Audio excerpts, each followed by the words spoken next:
تموتوا قبل ان تموتوا. دا یو روایت تے عام طور مقررین حضرات فکر آخرت په موضوع کې د دې نسبت کوي نبی علیه الصلاة والسلام ته چې دا حدیث دی. حقیقت کې دا حدیث نه دی.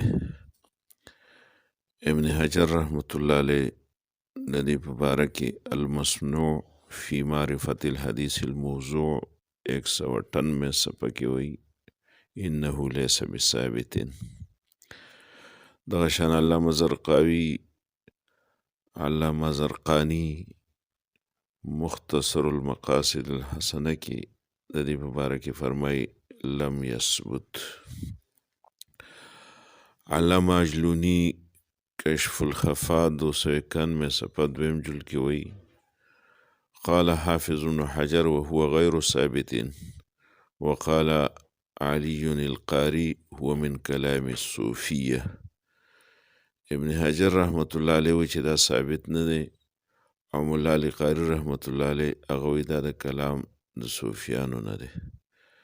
دغه شان اسرار موضوعه صفحه 539 صفحه کې د مولا علی قاری رحمت الله علیه دا قول نقل کړی چې هو من کلام الصوفیه. علامه سخاوي المقاصد الحسنه هغې کې هم دا وایي چې غیر ثابت دا حدیث ثابت نه دی.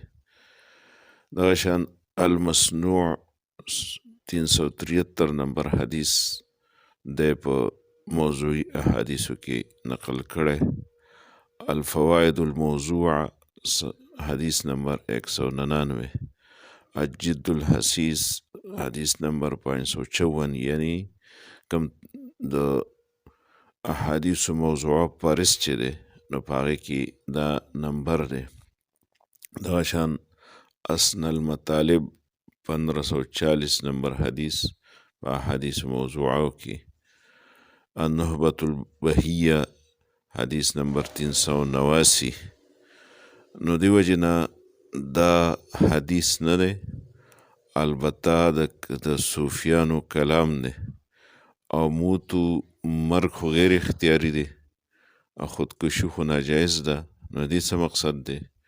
نو د صوفیانو مقصد چې مرګ دوه قسمه دی، یو مرګ اختیاري او غیر اختیاري. د دې نه مراد موتو نه مراد مرګ اختیاري دی، یعنی خپل نفسانی خواهشات او شهوات ترک کول او پرېښودل. دین تعبیر په مرګ سره کړی.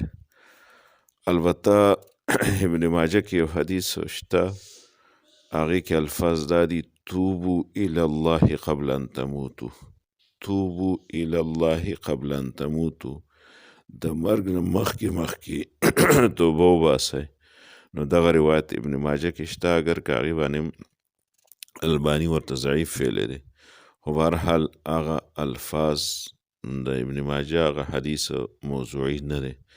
او دا چې کوم الفاظ مشهور دي او موږ بار بار په تقریرونو کې وایو، نو دا د نبی علیه الصلاة والسلام کلام نه دی، د صوفیو کلام دی. نبی علیه الصلاة والسلام ته بیا مه منسوب کوئ. والسلام.